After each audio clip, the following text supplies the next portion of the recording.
Good morning, students. I Rachana Sharma. I welcome you all my YouTube channel Sharma Study House. Today we are going to solve 6 to 8 जो worksheet है आपकी उसको आज हम solve करने वाले हैं। ये वर्कशीट नंबर 77 है और ये 2 अक्टूबर की वर्कशीट है। बच्चे आप सबको पता है, आप बचपन से ही जानते आ रहे हो कि 2 अक्टूबर को गांधी जयंती होती है और इस दिन स्कूल की छुट्टी होती है। ये हमारा नेशनल फेस्टिवल है, ये हमारा राष्ट्रीय त्यौहार है। तो जैसे कि हमारा 26 जनवरी और 15 अगस्त जैसे राष्ट्रीय त्यौहार है, ऐसे ही हमारा ये 2 अक्टूबर हमारा राष्ट्रीय त्यौहार है और इस दिन स्कूल की छुट्टी होती है, आपको सबको पता है। तो आज हम महात्मा गांधी जी के बारे में पढ़ेंगे। महात्मा गांधी जी का वास्तविक नाम मोहनचंद करमचंद गांधी था। इनका जन्म 2 अक्टूबर 1869 को गुजरात के पोरबंदर में हुआ था। इनके पिता का नाम करमचंद गांधी एवं माता का नाम पुतलीबाई था। गांधी जी वकालत के कार्य के लिए दक्षिण अफ्रीका गए और इनको वहाँ नस्ल भेद का शिकार होना पड़ा, जिसके उपरांत उन्होंने वहाँ सत्याग्रह किया। 1915 में भारत लौटने पर यहाँ के लोगों की दुर्दशा देखकर इन्होंने स्वतंत्रता आंदोलन में शामिल होने का निर्णय लिया। देखिए, गांधी जी जो हैं वो साउथ अफ्रीका गए थे। वहाँ इन्हें जो नस्ल भेद, वहाँ भी लोगों के बीच भेदभाव होता था। जो काले गोरे थे, जो उनके साथ भेदभाव होता था, तो वहाँ से लौट कर आए। यहाँ इन्होंने देखा यहाँ भी भारत अंग्रेज़ों का गुलाम बना हुआ था, तो इन्होंने यहाँ कर स्वतंत्रता आंदोलन में शामिल होने का निर्णय लिया। भारत में गांधी जी ने सबसे पहले 1817 में बिहार में चंपारण नामक स्थान पर नील कृषि के विरोध में आंदोलन किया। इसके उपरांत उन्होंने अंग्रेज सरकार के विरुद्ध असहयोग आंदोलन, सविनय अवज्ञा आंदोलन, अंग्रेजों भारत छोड़ो आदि आंदोलन चलाए। तो गांधी जी ने बहुत सारे आंदोलन चलाए। तो इसके उपरांत उन्होंने अंग्रेज सरकार के विरुद्ध असहयोग आंदोलन, सविनय अवज्ञा आंदोलन, सॉरी आई रिपीट कर रही हूँ मैं इसको, अंग्रेजों भारत छोड़ो आंदोलन चलाए हैं। गांधी जी ने सदा सत्य और अहिंसा का पालन किया। गांधी जी के राजनीतिक गुरु गोपाल कृष्ण गोखले थे। उन्हें सबसे पहले महात्मा की उपाधि सुभाष चंद्र बोस ने दी थी। सबसे पहले उन्हें महात्मा किसने कहा था? सुभाष चंद्र बोस ने। 30 जनवरी 1948 को नाथूराम गोडसे ने उनकी हत्या कर दी। गांधी जी के जन्मदिवस पर भारत के प्रधानमंत्री श्री नरेंद्र मोदी जी ने 2014 में स्वच्छ भारत अभियान की शुरुआत की थी। यानी 2 अक्टूबर को गांधी जयंती तो मना ही जाता है। अब 2 अक्टूबर को स्वच्छ भारत अभियान उस दिन शुरू किया गया था। और आपने देखा होगा अब स्कूलों में क्या होता है, 2 अक्टूबर को स्वच्छता अभियान दिवस ही मनाया जाता है। जगह जगह, ना कि स्कूलों में, हर जगह स्वच्छता अभियान आंदोलन भी मनाया जाता है। तो बेटा, हमें गांधी जी का पता चला है, गांधी जी के बारे में हमें जानकारी मिली है। अब इनसे हम जो प्रश्न पूछे गए हैं वो प्रश्नों को उत्तर देंगे। महात्मा गांधी द्वारा चलाए गए किसी एक आंदोलन को संदर्भ में लिखिए तथा अपने परिवार और अध्यापक के सहायता से जानकारी हासिल करिए। देखिए, अभी जो हमने पढ़ा था, गांधी जी के नेतृत्व में बिहार में चंपारण जिले में सन 1917 में एक सत्याग्रह हुआ। इसे चंपारण सत्याग्रह के नाम से भी जाना जाता है। तो गांधी जी ने सबसे पहले 1917 का सबसे पहला आंदोलन जो किया था वो बिहार के चंपारण जिले में किया था। गांधी जी के नेतृत्व में भारत का सबसे पहला आंदोलन था, यानी कि गांधी जी का भारत में सबसे पहला आंदोलन था। उसके बाद उन्होंने बहुत सारे आंदोलन किए। इसमें नील की खेती पर अंग्रेजों के द्वारा की जाने वाली मनमानी के विरोध में आंदोलन किया गया था। अब प्रश्न नंबर 2 देखेंगे। स्वतंत्रता आंदोलन से जुड़े किसी अन्य स्वतंत्रता सेनानी के विषय में जानकारी एकत्र करके लिखिए। तो आपको पता है बहुत सारे स्वतंत्रता सेनानी थे, किसी एक के सहयोग से आज़ादी नहीं मिली है हमें बहुत सारे लोगों ने आज़ादी दिलाई है। तो हमने जो स्वतंत्र सेनानी के नाम लिखा, हमने लिखा चंद्रशेखर आज़ाद। भारतीय स्वतंत्रता संग्राम के महानायक एवं लोकप्रिय स्वतंत्रता सेनानी चंद्रशेखर आज़ाद का जन्म 23 जुलाई 1906 को मध्य प्रदेश के झाबुआ जिले के भावरा नामक स्थान पर हुआ। उनके पिता का नाम पंडित सीताराम तिवारी एवं माता का नाम जगदानी देवी था। उनके पिता ईमानदार, स्वाभिमान एवं साहसी और वचन के पक्के थे। यही गुण चंद्रशेखर को अपने माता पिता से विरासत में मिले थे, यानी कि उनके पिता भी ईमानदार, स्वाभिमानी, साहसी थे, वो चंद्रशेखर आज़ाद भी। चंद्रशेखर आज़ाद 14 वर्ष की आयु में बनारस गए। वहाँ उन्हें संस्कृत पाठशाला में पढ़ाई की।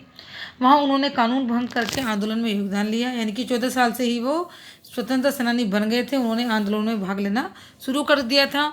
1920-21 के वर्षों में वे गांधी जी के असहयोग आंदोलन में जुड़े। वे गिरफ्तार हुए और जज के सामने प्रस्तुत किए गए, जहां उन्होंने अपना नाम क्या बताया, आज़ाद, और पिता का नाम स्वतंत्रता, और जेल को अपना निवास बताया। जब उनसे पूछा गया तुम्हारा नाम क्या है, तो उन्होंने बोला आज़ाद। उन्होंने बोला पिता का नाम क्या है, जज ने पूछा, तो बोला स्वतंत्रता। और तुम्हारा घर क्या है, तो उन्होंने बताया जेल। तो ये हमारे स्वतंत्रता सेनानी हैं चंद्रशेखर आज़ाद। थर्ड क्वेश्चन पढ़ते हैं हम। महात्मा गांधी के जीवन से हमें कौन कौन शिक्षाएं मिलती हैं, उन शिक्षाओं को अपने जीवन में कैसे अपनाना चाहिए। देखिए, हम गांधी जी की जो हमारे गुण हैं गांधी जी के, उनको हम कैसे अपनाएंगे। देखिए उनके क्या क्या गुण थे। नंबर 1, व्यक्ति अपने विचारों के सिवाय कुछ नहीं है, वह जो सोचता है वह बन जाता है। यानी कि अगर हम अच्छा सोचेंगे तो हम अच्छे बन जाएंगे, अगर हम बुरा सोचेंगे तो हमें सब बुरे ही लगने लगेंगे। दूसरा है, कमज़ोर सभी क्षमाशील नहीं होता, क्षमाशील ताकतवर की निशानी है। यानी जो क्षमा कर देते हैं, लोगों को माफ़ कर देते हैं, वो कमज़ोर नहीं होते। क्षमा वही करते हैं जिनमें ताकत होती है। ताकत शारीरिक शक्ति से नहीं आती, यह अदम्य इच्छा शक्ति से आती है। उन्होंने बोला है कि ताकत वो जो अगर नहीं कि खा पी के अपना शरीर बना लो, उससे ताकत आ जाएगी। हमारे अंदर कुछ करने की क्षमता होनी चाहिए। देखिए अब गांधी जी कितने पतले दुबले हैं, आपको पता है, डंडी के सहारे चलते थे, फिर भी उन्होंने देश को स्वतंत्र कराया, क्योंकि उनकी इच्छा शक्ति दृढ़ थी। धैर्य का छोटा सा हिस्सा भी 1 टन उपदेश से बेहतर है। अगर हमारे अंदर धैर्य है, पेशेंस है, तो अगर हम बहुत सारे लोग हमें उपदेश भी दे देंगे, तो उससे बेटर है कि हम अपने मन में धैर्य बना के रखें। उससे अच्छा है कि अपने मन में धैर्य रखें। चौथा है हमारा 5वां, गौरव लक्ष्य पाने के लिए कोशिश करने में है, न कि लक्ष्य तक पहुंचने में। यानी कि अगर आप किसी चीज़ को पाना चाहते हैं तो आपने कोशिश की, ये बड़ी बात है। ये नहीं कि आप जरूर पहुंच ही पाओगे। अगर आप क्लास में फर्स्ट आना चाहते हो तो आपने कोशिश की है, मेहनत की है फर्स्ट आने के लिए, बड़ी बात ये है। ये नहीं है कि तुम फर्स्ट आए हो तभी आपका लक्ष्य प्राप्त होगा। जब आप लगातार मेहनत करते रहोगे तो अपने लक्ष्य तक भी पहुँच जाओगे। 6 नंबर है, आप जो करते हैं वह नगण्य है, लेकिन आपके लिए वह बहुत कुछ अहम है। लेकिन देखिए, आप जो करते हैं वो बेशक कुछ ना हो, लेकिन आपके लिए बहुत कुछ अहम है, क्योंकि आपने कितनी मेहनत की है उसे करने में। तो आप ये मत सोचो कि आपने जो किया उसका कुछ असर नहीं निकला, कभी ना कभी उसका फ्यूचर में असर, भविष्य में उसका असर जरूर दिखेगा। हम जो करते हैं, हम जो कर सकते हैं, इसके बीच का अंतर दुनिया को ज़्यादातर समस्याओं के समाधान के लिए पर्याप्त होगा। देखिए, हम जो करते हैं और जो हम कर सकते हैं, हम उतना करते नहीं जितना हम कर सकते हैं। तो हम जो कर सकते हैं उसको हमें दिखाना है, उसे हमें करके दिखाना है कि हम क्या क्या कर सकते हैं। और अगर हम ये जान लेंगे कि हम अपनी क्षमताओं को जान लेंगे, अपने अंदर के गुणों को जान लेंगे, तो हमें दुनिया की कोई भी चीज़ हमें हरा नहीं सकती। 8 में देखेंगे हम, किसी देश की महानता और उसकी नैतिक उन्नति का अंदाज़ा हम वहाँ के जानवरों के साथ होने वाले व्यवहार से लगा सकते हैं।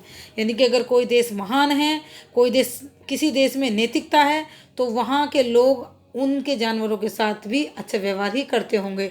अगर किसी देश के लोग अपने जानवरों के साथ बेकार व्यवहार करते हैं, समझ जाओ कि उस देश में नैतिकता नहीं है। तो ये सारी चीज़ें हैं जो हमें गांधी जी से बहुत कुछ सीखने को मिलता है, हमें गांधी जी से। तो अगले प्रश्न का उत्तर देखेंगे हम। प्रश्न नंबर 4 है, 2 अक्टूबर के दिन 1904 में भारत के एक पूर्व प्रधानमंत्री का भी जन्म हुआ था। उनको पहचानिए एवं उनके विषय में जानकारी एकत्र करके लिखिए। तो बेटा इसका आंसर है, हमें बस यही पता है कि गांधी जी का जन्म हुआ था 2 अक्टूबर को, लेकिन लाल बहादुर शास्त्री जो हमारे पूर्व प्रधानमंत्री हैं, उनका जन्म भी 2 अक्टूबर को हुआ था। देखिए, देश के पूर्व प्रधानमंत्री लाल बहादुर शास्त्री की जयंती 2 अक्टूबर को मनाई जाती है। यानी महात्मा गांधी और लाल बहादुर शास्त्री का जन्म एक ही दिन हुआ था। 2 अक्टूबर को दोनों की जयंती मनाई जाती है। दोनों ने ही पूरा जीवन इस देश के लिए समर्पित कर दिया। लाल बहादुर शास्त्री ने अपना पूरा जीवन गरीबों की सेवा में समर्पित कर दिया। शास्त्री जी का जन्म उत्तर प्रदेश के मुगल सराय में 2 अक्टूबर 1904 को शारदा प्रसाद और राम दुलारी देवी के घर में हुआ था। यानी उनके पिता का नाम शारदा प्रसाद और माता का नाम राम दुलारी देवी था। देश की आज़ादी में लाल बहादुर शास्त्री का खास योगदान है। साल 1920 में लाल बहादुर शास्त्री हैं, भारत की आज़ादी की लड़ाई में शामिल हुए। स्वाधीनता संग्राम के जिन आंदोलनों में उनकी महत्वपूर्ण भूमिका रही, उनमें 1921 का असहयोग आंदोलन और 1930 का दांडी मार्च और 1942 का भारत छोड़ो आंदोलन उल्लेखनीय है। यानी कि ये सारे आंदोलन गांधी जी की उसमें हुए थे, गांधी जी ने शुरू किए थे, इन्होंने उसमें सहयोग दिया था। गांधी जी शास्त्री जी ने ही देश को जय जवान जय किसान का नारा दिया। तो बच्चों आज जो हमने पढ़ा गांधी जी और लाल बहादुर शास्त्री के बारे में पढ़ा, तो आई होप आपको ये मेरी वीडियो जो आपको पसंद आई होगी, आपको वीडियो समझ आई होगी। तो बेटा अगर आपको वीडियो समझ आई हो, आपको वीडियो पसंद आई हो तो लाइक करना ना भूलें और चैनल को सब्सक्राइब कर दें।